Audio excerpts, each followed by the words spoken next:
Hello and welcome. We're back with the February meta tier list, and before we get into it, just a quick update. I've removed the PvE categories and we're only going to take into account PvP moving forward, so no more HCs or solo dungeons and stuff like that. I've also removed corrupted dungeons because, let's be honest guys, nobody plays it. It's dead content. If it gets reworked or more people start playing it, we'll bring it back again. I've also added all the crystal weapons to the tier list, the ones that are out so far at least, including the 3 new ones, which admittedly, for those 3, that's just my prediction, so take those with a grain of salt. But if you want a more in-depth analysis slash prediction of the Wrought Color Staff, Sky Strider Bow, and the Force Pulse Bracers, then check out the video I made a few days ago. But long story short, Wrought Color Staff is very good, Sky Strider Bow horrible, and Force Pulse Bracers mediocre. We will cover the Mists meta, go over Hellgates, and then end it with a top 10 most flexible weapons list. Links to everything in the description below. Let's jump into the Mists tier list. Now, one problem I keep running into when I make these is that there's a lot of people with differing opinions about what should be at which tier, right? So a lot of people disagree with each other, and especially when you take into account what the criteria should be. So are we including overgearing in 8-4 and ganking as many people as possible? Is it solely about 1v1 fights? Do we want to include mobility? Do we want to include like what's the most flexible and can avoid fights or their bad matchups? Who has the least bad matchups? It's hard to tell. So, for example, overall the curse staffs are really strong, but you can also basically just walk away from them and they can't really do anything. So obviously mobility is important. And my attempt here is kind of take 2 things into account. So first is the mobility potential and second is the fighting potential. So those 2 things are what I'm taking into consideration. So for example, Bloodletter and the Double Bladed, in my opinion, don't quite make the cut in their fighting potential. So they are not rated as highly. Meanwhile, we have Infinity Blade and Fists of Avalon, which both have very strong mix of mobility and fighting potential. But yeah, overall, I don't think there's anything too crazy to mention, anything that new. I do think the new crystal gloves will be decent, probably B tier or so, but it's really hard to say. Now, arcanes are seeing a bit more play, like for example, Great Arcane is very viable, a one-handed arcane isn't that bad. Now, we will update this tier list as the meta develops after the new patch. I am really curious what people will cook up with the new Smuggler Cape. So, like double healing potion, double poison. I've seen some crazy clips of that. Double Hellfire potion, maybe, like with Tomb Hammer. It's hard to say without testing, though, obviously. We also have the Bear Paws change. I think you're still better off playing Battle Axe, though. Overall though, I do have to specify, just because something is B tier does not mean it's weak or that you can't find great success with it. I just think it really depends how patient you are, because in theory you can play Life Curse or Shadow Caller and just accept the fact that people will run away from you. You know, that's Mists, right? Sometimes you unironically have to play bad and bait an enemy. Like, drop your HP a little bit just so they overextend and, they fall for the bait, then you kill them. I remember watching a video a while back of someone playing light crossbow, and he would purposely walk into mobs, drop to like half health, just so people would pick fights with him.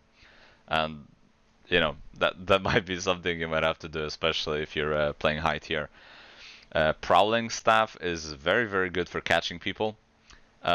But just be careful when picking fights. It can struggle against a bunch of the other options in the fighting department, so to speak.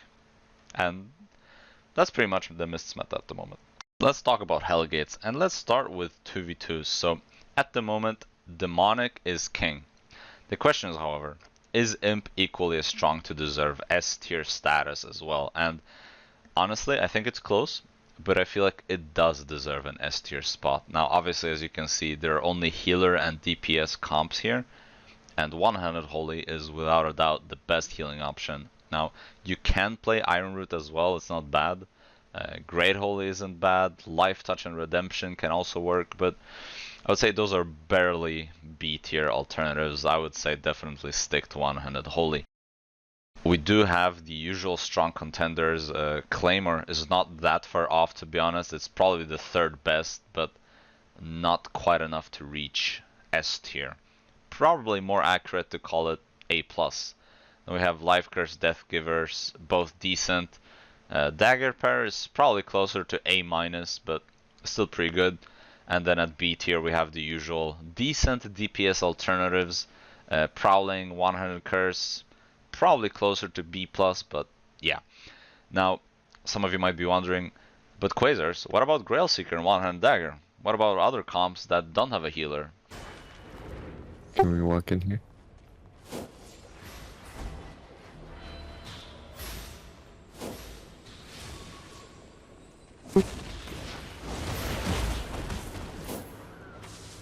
And honestly, they're not bad, but I think they just don't quite make the cut. Like, you can probably play them at low infamy, but they're closer to like C+, I think.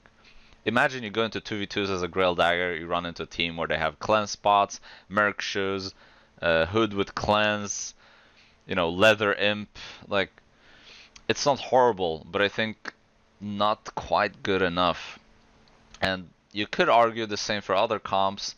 With Quasars, someone can bring double or triple purge, so this is actually horrible. And yes, 2v2s does have a little bit of a sniping or a rock, paper, scissors aspect to it, but in the end, it doesn't really change the outcome of these ratings, in my opinion. And onto the 5v5 Hellgates, we are currently in a front-to-back meta, but we have a few contenders that aren't horrible and you can win with them. So let's start with front to back. It's no surprise, this is probably what you will run up against like 90% of the time. The standard setup is Hammer, Carrion, Eagle, Ant, and Blight. That is the meta comp at the moment, but there are some alternatives you can play in this comp. So Heavy Mace, Wolf, Great Curse can also be played. I've also seen some people experiment with Double Eagle. So yeah, this comp can be a little flexible. You can slot a few different stuff out, but most of the time, Hammer, Carrion, Eagle, and Blight is the best. As for the A tier, we have the Pure Dive comp. It's decent, but not that popular. We also have a newcomer with the Twin Slayers, the Crystal Dagger, which for some reason the Albion API lacks the image for, so I don't really have an image for it, but you can see the text, hopefully, you know what I mean. Also, you can run Dagger Pair as an alternative, but Crystal Dagger is preferred. As you can see, it has crazy burst potential. In this clip, it even kills a Clothy through Res Pot, which, yeah, not bad, not bad. So this comp is a spin-off on the old THC dive, the Clap Dive comp. Robertic team, shout out to their team for coming up with this on the NA server. It's probably the only team I've seen that actually plays it, but it's pretty good. I linked the video in the description below. It has some nice highlight reels. And on to One Shot. Makes a surprising return with a Russian player. I think I will not attempt to pronounce their name, but their team has made One Shot work with a positive win rate. I recommend checking out his channel for some 5v5 One Shot content. It's pretty good, decent edits. I like it. But you guys know I'm biased towards One Shot, but unironically the comp is not bad. And last we have the Gloves One Shot, which just doesn't quite make the cut. It's barely B tier, I would say. It has low range and the engage is slightly slower, but slightly slower in One Shot is rough. And even though in theory you deal more damage, you have access to triple kicks for some funny gimmick combos, I think Rift One Shot is just way better. And that's kind of the 5v5 meta at the moment. Now let's take a look at 10v10s, and if you've seen my latest few videos, you'll not be surprised to see Astral Dive at S tier. It's very strong, but also gives your team access to another cleanse and shield, so the utility there is very useful. It's very flexible in that aspect. It's not just the massive damage, it's also the fact that you get access to shield and cleanse. And it's also uninterruptible, so it's pretty hard to interact with, especially since Astral players usually run Boots of Valor or Graveguard boots, so you can't really stop it, and given how Hellgates map look, since you're 10 people on the team, it's hard to not get massive value and hit a bunch of people with the channel. Now that said, I don't think front to back is that far off. I should probably put front to back at S tier. I have it at A plus tier basically at the moment, but I think the meta hasn't developed enough. I think it hasn't stabilized yet to tell for sure. Now, I'm really looking forward to seeing how the Crystal Curse will play out, the Rot Color staff. I think especially in 10v10s it will be used.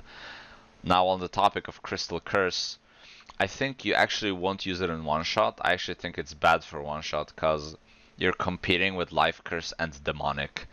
And I do think you'll probably just get cleansed anyway. So like, you would rather get the Purge off or Demonic for more peeling. And if you're playing Rift one-shot, it has to be a fast engage. And the Crystal Curse is just not fast enough. Actually, with the slight delay and the fact that you also have to Armor Piercer beforehand, I think it's actually not that good in 10v10s for one-shot specifically. Now in front to back or dive, I think it could see play in both. And in dive, you could also play it as a support with Royal Jacket, even Judy Armor. And guys, Armor Piercer is a very strong ability. And the anti-heal, if you drop it on every single Blight reset. But yeah, otherwise, Eagle, still very strong. Ent is viable, but not seen as much anymore. There's a bunch of stuff being tried in the front to back at the moment. As you can see, the meta tries to adapt to the Astral Dive. I should say Hellfire Potions are definitely seeing use, not only 5s, but also in 10s. So, Hellfire Potions, very good. Astral, very strong, very flexible. And if you want to see it in action, check any of my previous videos from the past week. Alright, let's finish this video with a top 10 most versatile weapons list. This is basically just adding up the values across different content, and that's the 10 highest scores. Now it's interesting to see, even though we've removed some of the content types, light color still remains number 1. But that's not too surprising, even though it's not as strong in mists, it's very strong in all kinds of group content. Now what's slightly more interesting is the fact that Great Arcane is number 2. And to be honest, yeah, it makes sense. It's very strong, you can play it in mists, and even though it's not that OP in small scale, it's very strong medium scale and upwards. Otherwise, we also have Hellfire Hands, Bloodletter Carving, pretty good. We also have Halofall, which is still very flexible and playable across the board. Not as OP, of course, since the nerf, but still very solid. You can never go wrong playing Halofall as a healer, pretty much. Blightstaff as well, barely there in the 10th spot, but definitely deserves it. The best nature overall for healing at the moment. Maybe not as good in like ZVZs, but every other group content very solid. Rot Color Staff is in place number 9, which admittedly, this is my prediction, right? So how good it will be, we still have to see, but I do think it will be very viable. But once again, keep in mind, this is just my prediction. And yeah, that's pretty much the top 10 most flexible weapons. And that's it for the video. We've covered Mists, Hellgates, and the top 10 list. If you enjoyed this video, leave a like. If you have any feedback, leave a comment. Join the community Discord, link in the description below. I will update this spreadsheet as the patch plays out, as we see how the meta develops across the different types of contents. And yeah, make sure you join the community Discord if you have any feedback. And check the description. All the links are in the description below. To the spreadsheet, to the community Discords, to the various videos I showed off in this video. And yeah, thanks for watching, and I hope you have a good one.